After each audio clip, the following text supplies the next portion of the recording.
Hey guys, welcome to the review of the Nikon Coolpix L820. I bought this camera at my Best Buy. It is usually around $249. I got it for about $195 after I got a price match online. And this is the Nikon L820 is the equivalent market version for the Canon SX500. I went ahead and went with the Canon just because I like the brand better. I've had Nikon before and I really do like it.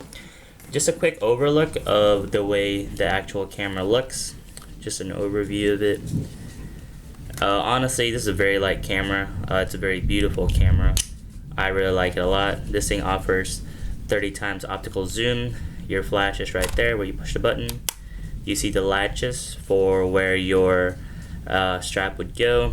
You have the rubber piece right here for your hand. The actual shutter. You can zoom in and out of that as well. Okay, you have the LCD display right here, the record button, another rubber for your thumb right here. If you open this out, you will see 4 batteries right there. The only downfall to this camera, in my opinion, is that it doesn't have rechargeable batteries. I bought rechargeable batteries at Best Buy also. They're about $20. I've been using this for about a week now. This is the first original charge, and the battery still shows that it's fully charged. Oh, that is my phone. Sorry about that. Right here is where the SD card goes for memory. Close that real quick. And then over here is your HDMI and USB as well. Just powering it on real quick. Oh, and right here is your microphone. Powering it on real quick. That's how that looks. The lens comes out right there. And well, let me go ahead and show you what these buttons are for. Alright, let's come on over here. Okay guys, just a quick look at this. Your buttons are right here. This is for your camera modes. You have the easy auto mode right here. You have the portraits that you can choose from. There's so many of them. Honestly, I don't really use them. They have all the way from 3D to pet. The cool thing about the pet is it actually takes multiple pictures. So you know when your cat or your dog is constantly moving. I've used a couple of these. They're actually pretty cool. Just use them to your preference. Come on all the way over here. Selective color for, you know, whatever kind of type that you want for there.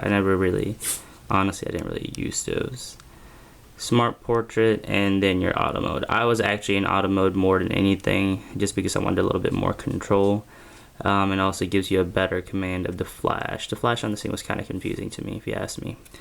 Going back here once again, this is how you review your pictures right here, obviously.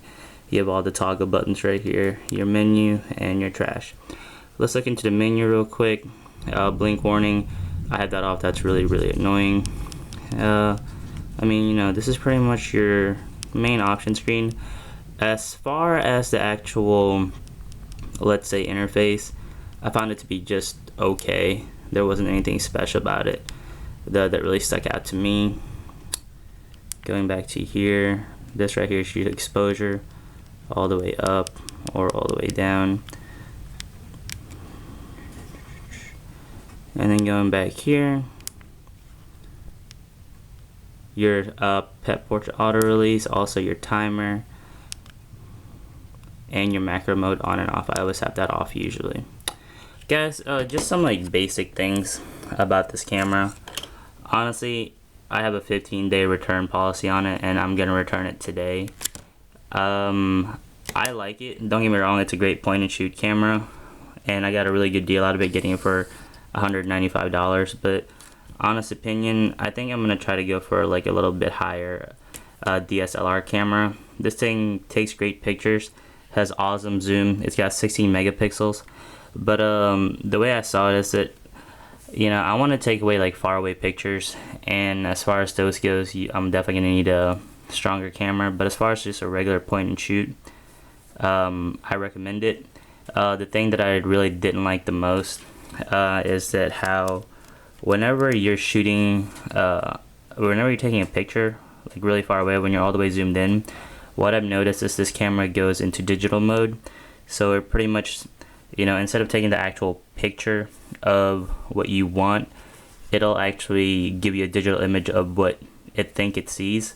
So if the picture is like in the middle of the LCD and you think you're taking like a dead center picture of something, it never was actually in the middle. It was like, you know, half an inch to the left, half an inch to the right. It took me literally like 10 pictures to take a picture of something. I mean, honestly, you do get a lot for your money with this camera, but I think the only reason why I'm returning is really just because that I just want a better camera for better pictures. But if you just want a normal point and shoot digital camera, I would recommend this. Like I said, it's a really gorgeous camera. It's really light, it's portable, and you can't say no for the price when it can also shoot 1080p videos. Battery life doesn't like eat it up right away. There is your mount for your tripod, and honestly, out of 10, just on the looks alone, it would be a 10 out of 10.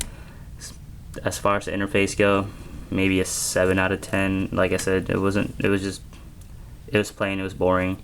It just did what it did, and yeah, I would recommend it for just your normal point and shoot digital cameras. If you want a more powerful camera with a good zoom, I would probably go up to the next step up. Or if you want to save some more batteries in the long run, maybe check out the Canon SX500.